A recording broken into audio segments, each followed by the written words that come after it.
O que significa ser cristão? O que significa andar com Jesus nos dias de hoje? Seguir Jesus é caminhar por caminhos inesperados, mas cheios de propósito. É viver um novo dia, encontrar um novo sentido, descobrir que há cura para a alma. E lembrar todos os dias que ainda existe uma cruz.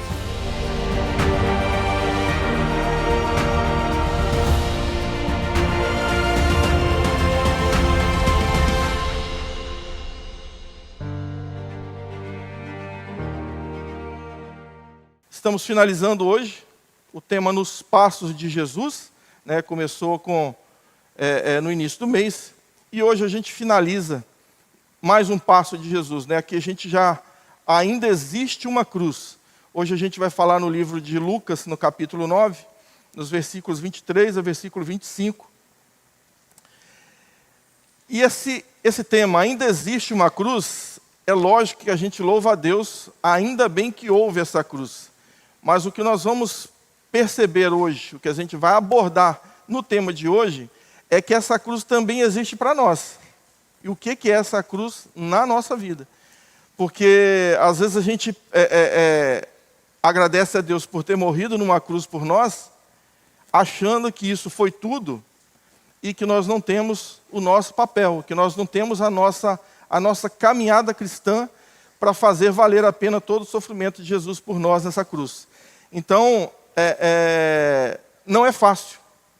Não é um sermão de autoajuda. Pelo contrário, é uma mensagem onde nós vamos aprender a que nós precisamos renunciar na nossa vida para que a gente consiga alcançar o nosso objetivo aqui e como que a gente pode, dessa forma, valorizar aquilo que Jesus fez por nós ao sofrer injustamente, né? Ele sim, injustamente, naquela cruz por nós. E se falar que passar pela cruz é uma renúncia que nós temos que viver, basta lembrarmos daquilo que ele próprio disse ao chegar, né? Ao chegar os momentos finais: Pai, se possível, passa de mim esse cálice. Mas o cálice não passou. E também na nossa vida não vai passar. Nós precisamos nos envolvermos nisso, entender a mensagem dele e saber em que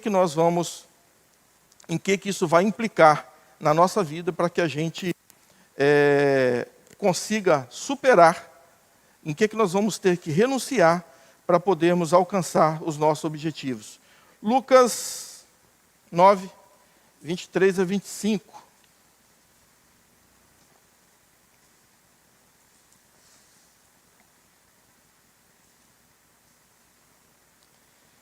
Jesus dizia a todos: se alguém quiser vir após mim, negue-se a si mesmo, tome diariamente a sua cruz e siga-me.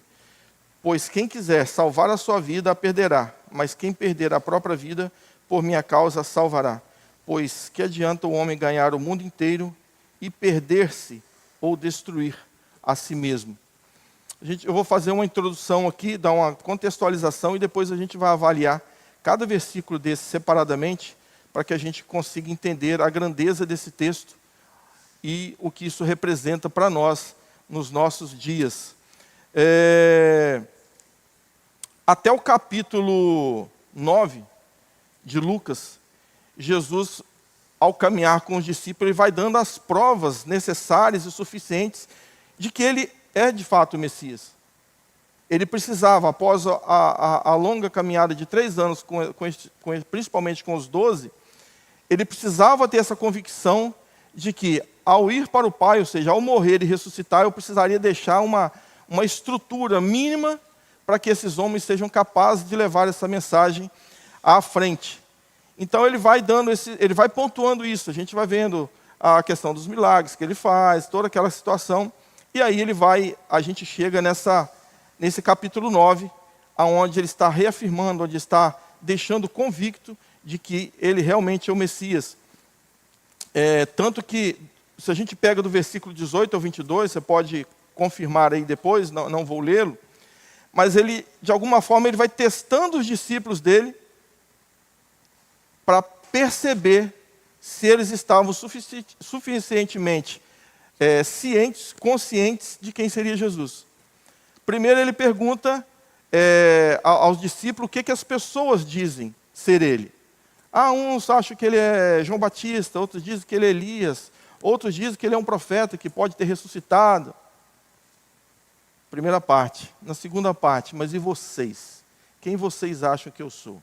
O que vocês dizem a respeito de mim? E aí Pedro, né, no momento de sabedoria ali, de inspiração, Deus fala, você é o Cristo de Deus. E assim, Jesus precisava ter essa certeza de Pedro, como parte dos discípulos, de que eu posso ir para o Pai, que eu tenho certeza que esses homens vão caminhar, que esses homens vão levar essa mensagem adiante. E a partir daí, na caminhada, ele já ruma para Jerusalém, ele já sabe que ele seria crucificado. E paradoxalmente, aliás, o que a gente vai ver muito hoje são os paradoxos, ou seja, os contrários, né, as coisas que não se fecham matematicamente, que não se fecham dentro de uma lógica. Aqui ele caminha para a coroação. E aí a gente percebe que dignidade há nessa coroação, né, de Jesus pregado naquela cruz. E se não fosse a ressurreição ao terceiro dia, lamentavelmente nós seríamos fracassados e o poder do mundo, né, teria suficiência, teria literalmente feito valer a inscrição sarcástica de que Jesus Cristo era o rei dos judeus feito numa coroa de espinhos. Então a gente percebe que 3 dias depois ele pôde fazer valer a verdade que inscreveram sobre a testa dele, achando que era uma farsa e que isso foi finalizado com a morte dele, com a ressurreição dele ao terceiro dia e posteriormente assunto aos céus depois. Então, partindo dessa introdução, partindo dessa compreensão que nos passos de Jesus a gente começa a caminhar para o final daquilo que seria a vida dele, daquilo que seria o propósito dele neste mundo, né, sendo cumprido e ele sendo assunto aos céus, para aí sim, a partir de lá, ele estar à nossa espera até o dia final. Então aqui em Lucas a gente vê toda essa preocupação do escritor, né, em narrar essa fase de Jesus, para que pudesse haver esse entendimento, para que a gente pudesse ter essa certeza. Afinal de contas, para a gente renunciar a alguma coisa, porque normalmente a renúncia implica abrir mão de alguma coisa boa em detrimento de outra.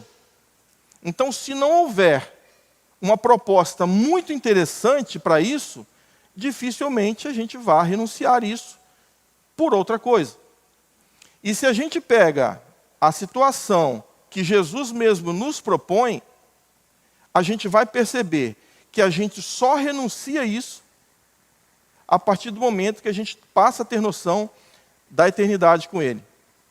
Porque, de alguma forma, nós vamos abrir mão de coisas boas neste mundo por outras nem tantos. Ou seja, uma vida de renúncia. E no próprio versículo diz, diariamente. Ou seja, eu não vou renunciar hoje a uma coisa e a partir de amanhã eu vou conviver com outras situações. Não. Todos os dias nós teremos motivos, nós teremos assunto para poder avaliar a nossa vida e abrir mão diariamente daquilo que não condiz com a palavra do Senhor. Então, é um desafio grande. Outro dia, pegando uma palavra do reverendo Hernandes, e assim, de alguma forma, quando a gente fala da reforma protestante, né, há 500 anos atrás, a fala dele é o seguinte: a igreja evangélica também precisa ser reformada. Ela precisa passar por uma nova reforma. Aquilo que era novo há 500 anos, por causa daquilo que acontecia, né, na outra lá, aquilo também já carece, já houve inserções teológicas dentro dessa palavra que nós professamos, que hoje já precisa ser estruturado, reestruturado, reformado, para que a igreja continue sendo fiel à palavra do Senhor. E quando a gente pega um tema como esse de hoje, a gente vai perceber ainda mais quem é ou quais são as igrejas que ainda pregam que nós precisamos renunciar a alguma coisa. Qual é aquela que ainda prega que nós precisamos sofrer pela palavra de Deus. Então, por aí a gente começa a ter uma noção que nem todo mundo que pega isso para pregar, de fato, está pregando a mensagem do Evangelho, que é aquilo que nós nos propusemos. É isso que a nossa doutrina prescreve, né? Ou seja, sermos fiéis à palavra do Senhor, com as nossas dificuldades, com as nossas mazelas, com as nossas, com os nossos defeitos, né? Mas ainda assim, que nós possamos privar por isso, para que a gente consiga crescer cada dia mais, principalmente sabendo que essas são verdades eternas. Então, dentro disso, a gente pode avaliar os desafios que nós precisamos alcançar. E dentro dessa lógica de ganhar e perder, a gente pode, dentro disso que eu tenho falado das verdades do Evangelho, os nossos desafios a serem alcançados hoje, basta a gente olhar para a nossa sociedade de hoje, né? Aquilo que é vivido no mundo e que são os desafios que nós precisamos renunciar. O que a nossa geração de hoje prega, não como palavra, o que a nossa sociedade hoje, ela diz que eu preciso ter para poder ter alguma influência, para poder ser alguém, para poder chegar em alguém? Autonomia, autenticidade, empoderamento, independência, paz pessoal e prosperidade financeira. Se dentro de um contexto secular você consegue alcançar essas coisas, de alguma forma, você alcançou o seu objetivo de vida. De alguma forma, você não precisa de mais nada. Você já está apto para ser feliz. Você já tem tudo aquilo que você buscava. Desde quando você começou a estudar, tudo aquilo que foi te passado, com toda a sua inteligência, com todo o seu esforço, com toda a sua busca, você alcançou isso aqui, digamos que você é um cidadão pleno. Aí quando a gente olha para a Bíblia, a gente pergunta, será mesmo? Então, por que pessoas que alcançam isso, muitas vezes não são felizes, muitas vezes tiram a sua própria vida, muitas vezes, basta a gente pensar. Cada um tem uma realidade. Cada um de nós conhece uma outra pessoa que às vezes alcançou tudo aquilo que se propôs e não alcançou a paz pessoal. E aí quando a gente pensa, por exemplo, em autonomia, viver de forma a não depender e nem dar satisfação a ninguém. Hoje em dia nós temos essa situação. As pessoas querem ser autônomas. Não precisa haver mais o relacionamento entre elas. Eu sou o suficiente para proporcionar tudo aquilo que eu preciso. Eu sou um cidadão autônomo. Quando a gente olha para a palavra de Deus, a gente está sempre desafiado a desenvolver relacionamento e viver em comunidade. Desenvolver relacionamento e viver em comunidade. Precisamos renunciar a essa autonomia. Por mais que ela possa nos trazer lucros, por mais que ela possa nos trazer vantagens financeiras, se ela for contrária àquilo que Jesus pede, nós precisamos renunciar a isso. No empoderamento é a palavra do momento. Status para poder dar ordens. Atinge um certo nível e a partir dali todos estão procurando esse ápice para a partir dali olhar para baixo e falar, todos vocês estão sujeitos a mim. Seja a minha intelectualidade, meu conhecimento pessoal, seja a minha posição financeira, seja a minha posição em determinada empresa, enfim. E oxalá, se não, na própria igreja do Senhor, ou não do Senhor, mas na própria igreja, quantas vezes a gente percebe o empoderamento sendo alvo de buscas para que se alcance isso aí. Também precisamos renunciar a isso. Na parte da independência, muito ligada à própria autonomia. Nós somos independentes de quê? Nós somos suficientes para quê sozinhos? Basta chegar um momento difícil e a gente falar, sozinho eu não consigo. Ainda bem que você acordou a tempo, porque realmente sozinho nós não chegamos a lugar nenhum. A paz pessoal, ser feliz e estar em paz independente do que o outro está passando. O importante é eu ser feliz. Se eu sou feliz e sou uma pessoa autônoma, eu não vou ver o sofrimento do outro. Também não me importa. Né? Já diz o ditado, cada um para si, Deus para todos. Né? Não é bem assim. Então essa paz pessoal, a minha paz pessoal, ela precisa passar pela sua também. Eu não posso estar em paz se o meu próximo também não estiver em paz. O seu sofrimento precisa ser o meu sofrimento. Eu preciso me abalar, a minha paz pessoal precisa ser abalada se você estiver sofrendo e eu não me importar com você. Também precisamos renunciar a essa paz pessoal se aquilo que estiver em volta também não estiver em paz.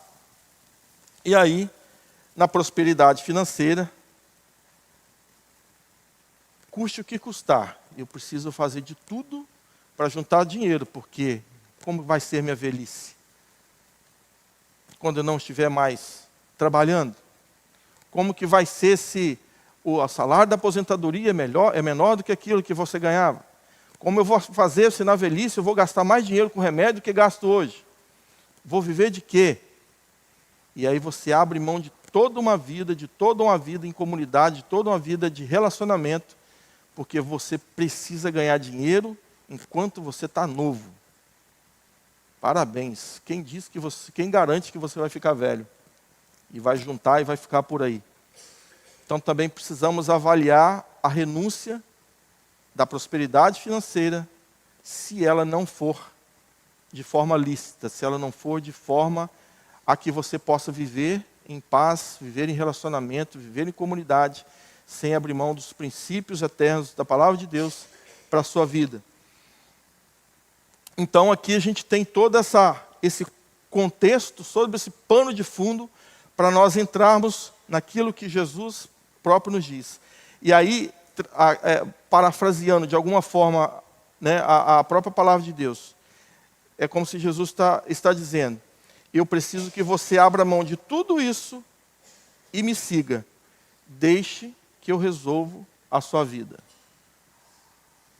O nosso desafio, na maior parte das vezes, quando nós nos colocamos como voluntários no reino de Deus, talvez o nosso maior desafio não seja ajudar a fazer o que precisa ser feito. Talvez o maior desafio seja, eu não quero atrapalhar aquilo que Deus quer fazer em mim. Que eu possa fazer isso da forma dele. Porque se bater em nós o entendimento da autonomia, de eu pegar um versículo desse e trazer de uma forma autônoma, certamente eu vou atrapalhar a sua compreensão. E não é esse nosso propósito como discípulo de Jesus. A partir daí a gente começa a entender. Biblicamente, o que isso vai transformar a nossa vida. Ou seja, Jesus dizendo, eu preciso que esta pessoa que existe em você morra, e eu vou fazer viver uma outra com a vida que eu vou lhe dar. Pode até ser fácil de entender, mas não é fácil compreender. Mais difícil ainda é aceitar. Eu costumo sempre dizer que é como a gente pegar um carro que você dirige a vida toda e às vezes você tem um carona do lado e esse carona nunca dirigiu esse carro. É como se a gente estivesse com Jesus ao lado, na carona, e a gente fala, não, Senhor, pode deixar que eu sei o caminho. Não, pode deixar que eu sei o caminho. E de repente você coloca o carro na mão dele, deixa o volante na mão dele, e vai de carona e fala assim, mas eu nunca passei por esse caminho. E aí? Você sempre sabia o caminho, por que você não foi pelo caminho certo? Entregar o nosso caminho nas mãos de Deus é um desafio para a nossa arrogância, para o nosso autoconhecimento, para o nosso sentimento de superioridade que muitas vezes nós achamos que temos. A gente só vai ver que está errado quando a gente passar o volante para ele. Graças a Deus que nós temos, e provavelmente vocês são um deles, que já tiveram essa experiência. Eu achava que estava certo, agora eu tenho certeza que eu estava errado. Ainda que não seja o meu caminho preferido, mas que é o caminho certo. Então, ainda existe uma cruz, que é a cruz que nós precisamos levar e precisamos buscar diariamente essa convicção. Não vai surgir do seu coração a vontade de renunciar. Esqueça, ela vem do Espírito Santo na sua vida. O que seu coração pode fazer é tentar te atrapalhar. Aliás, ele vai tentar te atrapalhar. Ele não quer isso de você. Então, cuidado com as certezas que o coração te proporciona. E aí, quando a gente entra nos 3 versículos, eu vou abordá-los da forma que o discípulo precisa saber. Ou seja, um verdadeiro discípulo de Jesus, ele sabe. Ele sabe o quê? No versículo 23, o verdadeiro discípulo de Jesus sabe que Jesus só tem uma espécie de seguidor: discípulo, e não admiradores. Jesus jamais seria blogueiro, jamais seria criador de conteúdo digital, youtuber, influencer. Ele não precisa de like, ele precisa de discípulo. Admiradores, ele teve vários na caminhada. Multiplicou os pães para 5.000 pessoas. Não eram todos discípulos, com certeza tinha admirador no meio ali. O admirador, ele vai a uma certa distância e até um certo ponto. O discípulo vai até o fim. Então o verdadeiro discípulo sabe, eu sou o discípulo. Sendo discípulo, você pode ser um admirador de Jesus, tá bom? Não precisa deixar de ser admirador. O que não dá para ser é só um admirador. Porque o admirador não tem compromisso. O admirador não precisa renunciar.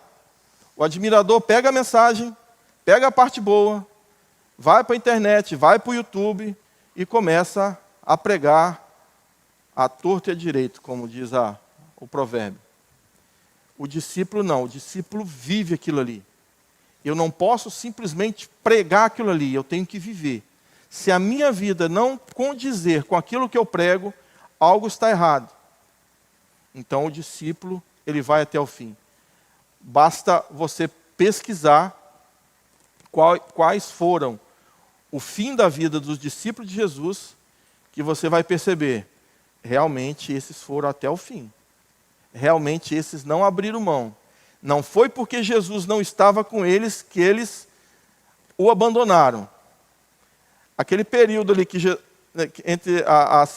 Jesus ressuscitou, a gente percebe que a tendência seria eles se dispersarem. O pescador voltar a pescar, enfim. Mas Jesus sabia de todas as coisas. E ao deixá-los e ser assunto ao céu, ele sabia que aqueles homens iam até o fim. E muitos deles morreram de forma trágica. Porque não eram só admiradores. Se fossem, assim como tantos outros, eles teriam abandonado, voltado para a vida antiga, e Jesus que fosse, né, cada um para si agora. Então, no versículo 23, quando a gente lê: se alguém quiser vir após mim, negue-se a si mesmo, tome diariamente a sua cruz e siga-me. Aqui Jesus está dividindo, é como se ele estivesse falando: olha, beleza, eu entendi, os 12 estão preparados para seguir em frente. Mas e os demais? Aqueles que irão ouvir a mensagem desses 12 a partir de agora. Você, Mateus, Marcos, você, o Tiago, João, vocês vão ter que dizer isso para eles. Aquele que quiser vir após mim, ou seja, dali para frente, vai ter que ser dessa forma. Está escrito, está registrado. O desafio é esse. Por isso que a gente fala, o desafio da igreja moderna, para muitas, já deixou de ser esse. Já deixou de ser que você precisa negar a si mesmo. Vem, e do jeito que você é, a gente vai te encaixar aqui e vai te abençoar da forma que você é. Você tem seu pecado, você tem o seu, ele tem o dele, ela tem o dela, mas aqui, em nome do amor, a gente vai te abençoar. Não é bem assim que a palavra nos diz. E esse discipulado, ele vem como um projeto de vida para as nossas vidas. Primeiro, ele é um convite pessoal. Se alguém quer, e aí comentando esse texto, comentadores desse texto também dizem, a soberania de Deus, ela não violenta a vontade humana. Aquele que quiser. Ele demonstra uma relação pessoal com Jesus. Qual é essa relação? Relação de discípulo e não de admirador. O discípulo está comprometido. Se Jesus morreu numa cruz, o discípulo também tem que ter essa convicção. E não necessariamente, a cruz, de uma forma simbólica, não necessariamente o morrer nessa cruz não vai ser que você seja crucificado. Mas é o que você vai ter que morrer diariamente para você alcançar a condição de discípulo. O que é um discípulo? É aquele que faz o que o mestre dele faz. É aquele que segue os caminhos do mestre dele. Então, nesse convite, para você ser um discípulo, você recebe um convite pessoal, você passa a ter uma relação pessoal com Jesus, de discípulo, você tem um convite radical para a renúncia do eu, e esse caminho é um convite para morrer. Qual vai ser a nossa morte daqui? Aquilo que eu precisar renunciar. É lógico que existem muitos pecados, o mundo oferece milhares deles, mas de alguma forma, você e eu sabemos qual o nosso principal ponto forte. Para que eu vou precisar morrer? Eu vou morrer por alguma coisa que muitas vezes para o Daniel não é um problema. Mas ele tem o dele. Se ele tem o dele, não quer dizer que seja o mesmo do Ariosto, o mesmo da Beth. Num contexto comunitário, nós vamos ter que renunciar àquilo que mais nos propicia a chance de nos desviarmos da palavra de Deus. Na expressão popular, cada um sabe aonde aperta. Se você é verdadeiramente um discípulo. Um discípulo de Jesus não é aquele que nega a dificuldade da caminhada. É aquele que conhece, é aquele que entende, mas que abre mão a duras custas daquilo que você tem como propósito em te afastar da palavra do Senhor. Desviar da caminhada não é o fim, mas propor diariamente, o texto diariamente não está aqui por acaso. Se você hoje está firmado, se você sai daqui hoje edificado, proposto a uma semana abençoada, espera amanhã cedo e no final do dia você vai perceber. E aí até chegar no domingo que vem, o que nós vamos enfrentar não é brinquedo não. Por quê? Assim como o Elker citou aqui na escola dominical, o livro do pastor Russell Shedd. O que nós temos de desafio? A carne, o mundo e o diabo. Ou seja, de alguma forma, nós vamos ter que enfrentar esse desafio aí, para nós nos desvencilharmos dele. Então, o versículo 23, nós temos um convite pessoal para nos fazer renunciar daquilo que nos afasta, daquilo que nos impede de olharmos para Jesus e seguirmos como verdadeiro discípulo deles. No versículo 24, a gente tem o discípulo conhece a necessidade da renúncia, pois quem quiser salvar a sua vida perderá, mas quem quiser perder a própria vida por minha causa, a salvará. Aqui entra no paradoxo. E o que quer dizer esse paradoxo, biblicamente falando? É o outro desafio que nós temos, porque ele vai diminuir a nossa posição e vai exaltar a posição daquele que é o nosso mestre. Dentro desse paradoxo de ganhar, a gente vai aprender que para ser grande é preciso ser servo de todos. Não é natural. Para ser grande, a gente quer ser grande e a gente quer que todos sirvam a gente. Então, começa por aí. Ser rico é ter a mão aberta para dar. É outro desafio. Porque quem acumula riqueza, ainda que 1 milhão a mais, 10 milhões a mais e 100 milhões a mais não vai fazer diferença nenhuma na vida dele, o desafio é ter mais. Só uma mente aberta pelo Espírito Santo vai conseguir entender que ter muito é bênção de Deus para que você possa ajudar muito ao próximo.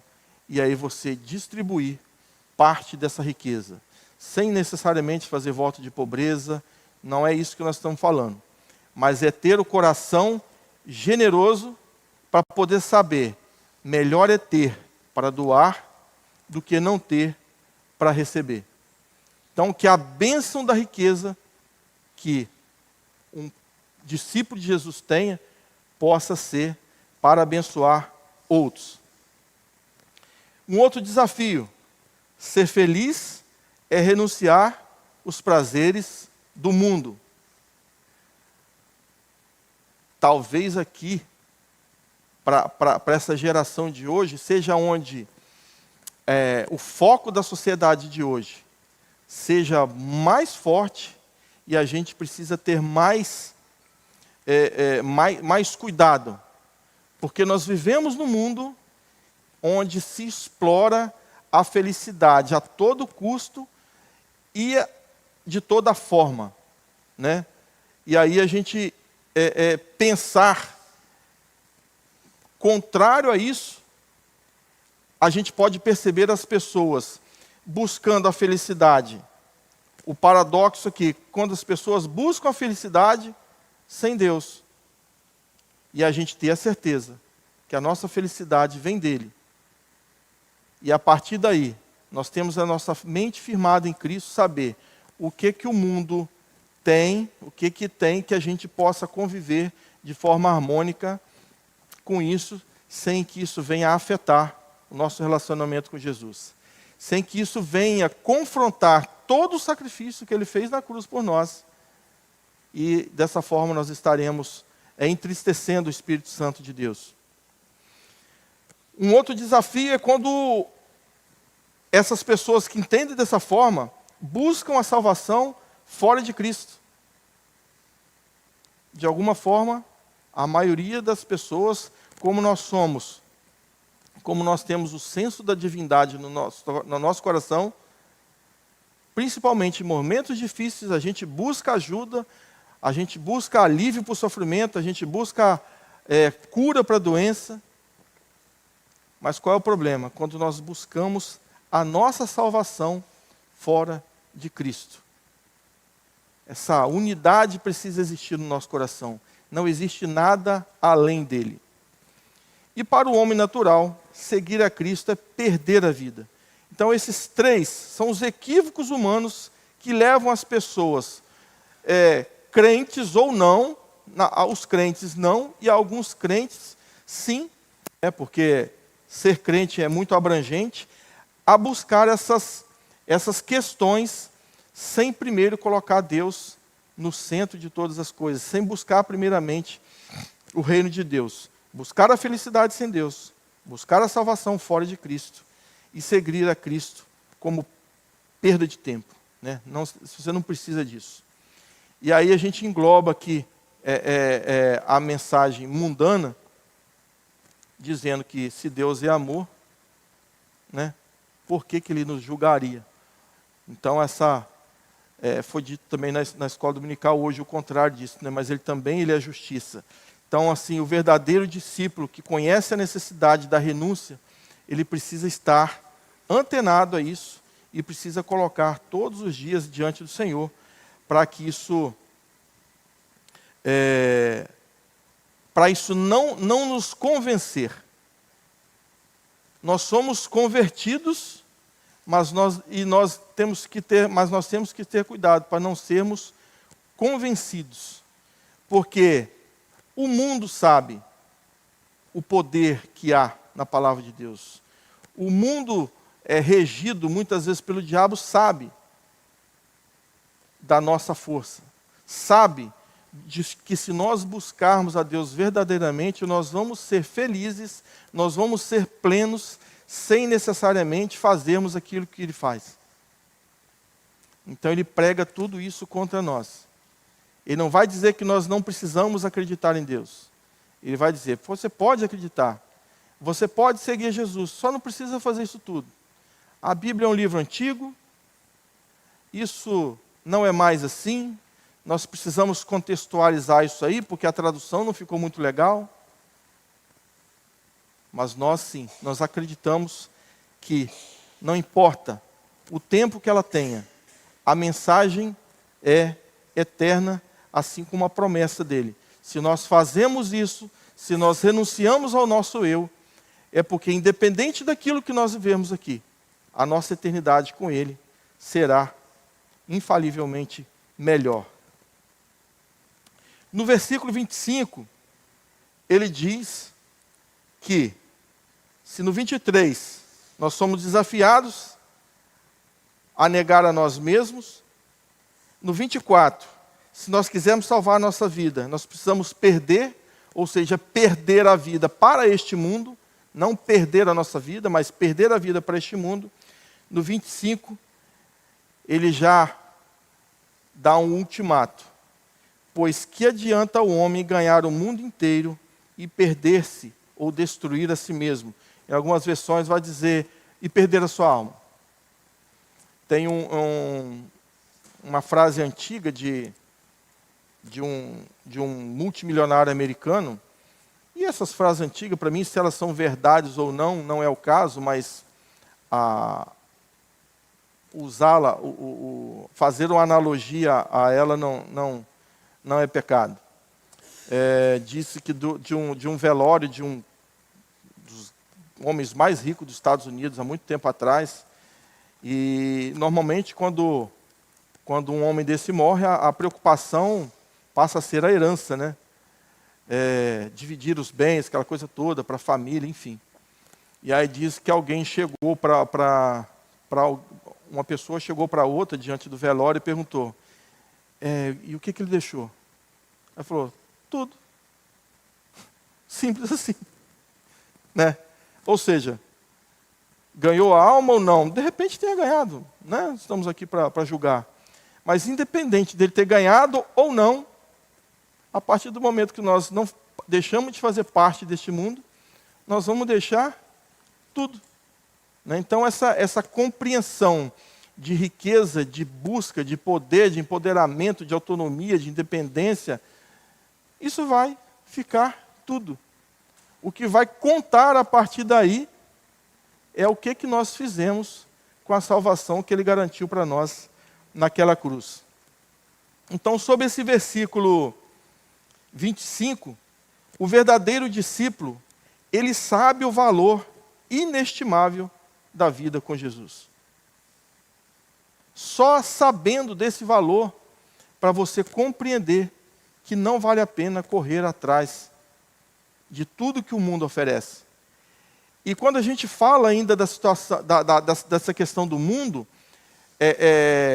aquilo que mais nos consome é que não há um limite para a nossa busca. Ele vai sempre impor um limite maior. Uma conquista maior.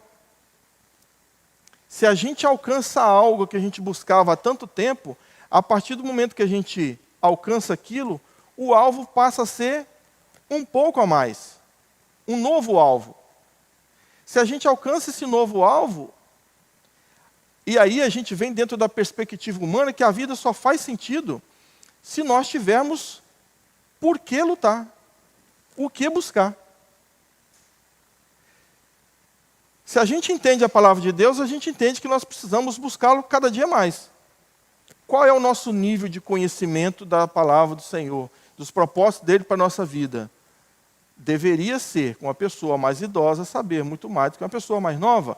Afinal de contas, se nós, matematicamente, quanto mais buscarmos, mais ele vai se revelar a nós. Não necessariamente é dessa forma.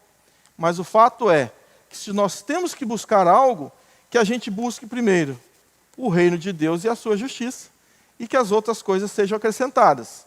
Sejam acrescentadas quantas? Não sei. Não é dito.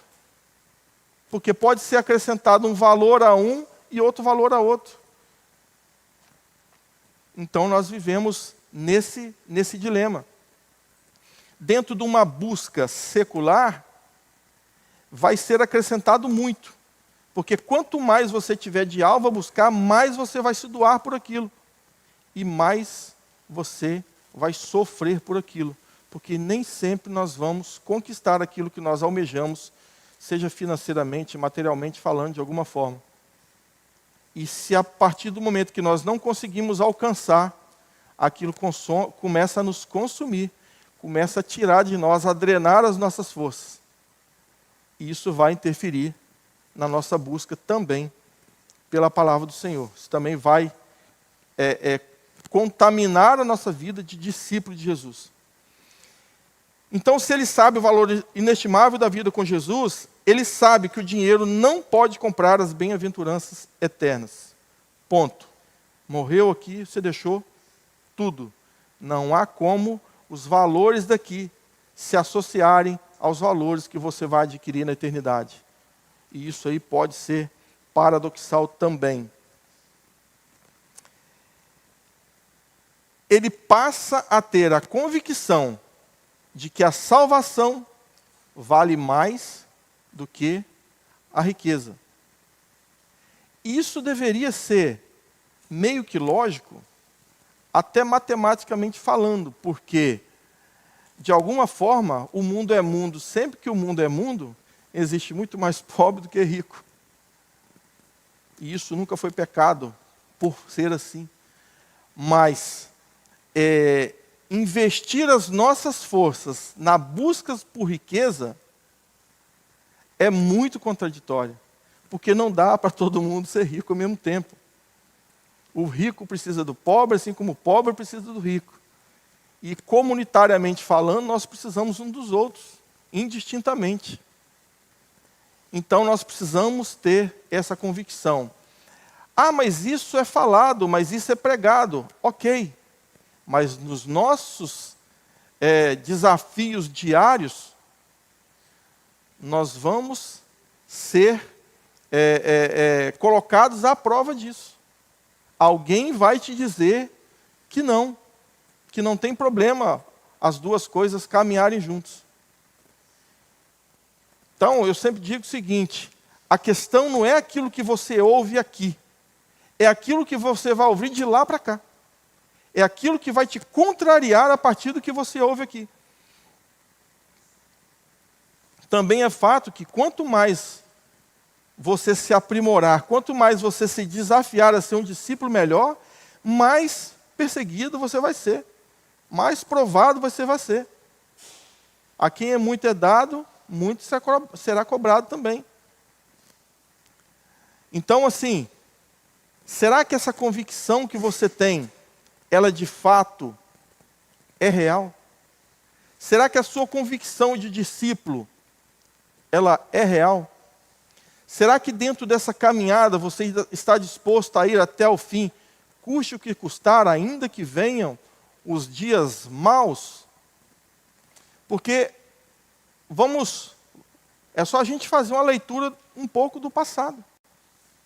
Tem um hino antigo. Nossa, falar que um hino antigo, né? Na época a Cátia era jovem, esse hino. Diz que quantos que corriam bem, de ti longe agora vão. Outros correm, outros vivem, alguma coisa assim. Mas sem calor vivendo estão. Ou seja, é aquele crente que não é frio nem quente, é aquele cara morno que está aqui, mas que já não tem mais aquela pegada, já não tem mais aquele calor do Espírito Santo vivendo na vida dele. Então nós precisamos também ver isso. E o que eu acho mais interessante também nisso, é quando a gente ouve isso, a nossa natureza, lembra do livro lá, a carne, o mundo e o diabo. O diabo é terrível, mas não cuida da carne não para ver. Aí você vem aqui, você ouve uma verdade dessa, e você vai lembrar de alguém. Não tem problema lembrar de alguém, mas o que eu estou falando é para você. Porque se você lembra de alguém, você se exime da responsabilidade. Não, você também. Eu também. O pregador prega para ele também. A mensagem dessa aqui é para mim também. Eu não estou imune a isso aqui. Se eu não cuidar, daqui a pouco, quem vai cair sou eu. Então, dentro dessa caminhada de discípulo, quantos já estiveram aqui? Né? Quem faz parte da primeira parte dessa igreja, né? Dos anos 80, 90, 2000 aí, quantos que já não estiveram conosco aqui, pregando, presbítero, diácono, membros fervorosos, e hoje não mais. Então a vida de discípulo é uma vida de caminhada. Jesus subiu aos céus, mas deixou os 12 aqui, por anos e anos, sofrendo, pregando, sendo morto pela palavra. Até onde vai a nossa vida de discípulo? Até onde vai a nossa força? Se você depender da sua força, se eu depender da minha, a gente não vai longe. Mas até aonde nós vamos renunciar àquilo que tem consumido as nossas forças, para que literalmente o Espírito Santo possa habitar na nossa vida. E por fim, do versículo 25, a perda da alma é irreparável. Nós precisamos ter essa convicção de que a eternidade, ela é definitiva na nossa vida. Então, para a gente concluir, eu separei esse ainda existe uma cruz da seguinte forma. Esse ainda quer dizer que eu preciso continuar crendo que esta é uma promessa eterna. Ainda. Que promessa eterna? Qual foi a promessa que Jesus fez para nós? Eis que estou convosco todos os dias. Se a nossa busca ela é diária, o compromisso dele conosco também ele é diário. E ainda,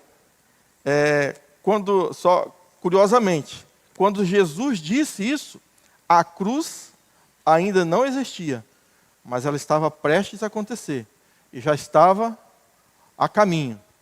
Cumpriu-se tudo aquilo e essa cruz continua existindo na nossa vida, cada um com a sua. Ela existe. Por que ela existe? Porque nós não cremos num acaso. Nós não cremos numa promessa vazia. Ainda que a cruz tenha ficado vazia. Nós cremos na palavra daquele que foi crucificado, morto e ressuscitou. Ou seja, a cruz é real. O exemplo de Cristo é real.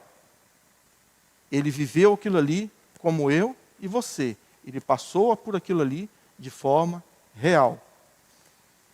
E o que seria essa cruz, então? Essa cruz significa um sinal para lembrarmos, mas o verdadeiro mártir que esteve nela, morreu, foi sepultado e ressuscitou. E nós hoje estamos aguardando sua promessa de voltar, dele voltar e fazer novas todas as coisas. A renúncia que eu preciso fazer hoje é apenas uma representação daquilo que ele, sem pecado, fez por mim e por você. Ele abriu mão da sua glória. Qualquer renúncia, por mais difícil que ela tenha que ser, sequer vai estar próximo daquilo que Jesus fez por nós. Tudo que nós abrirmos mão para procurar ser um pouquinho próximo daquilo que ele foi, ainda vai ser muito pouco. Mas o que ele fez foi suficiente para que a gente fosse salvo.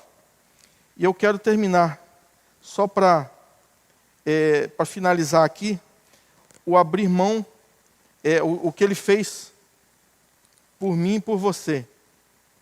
Filipenses 2.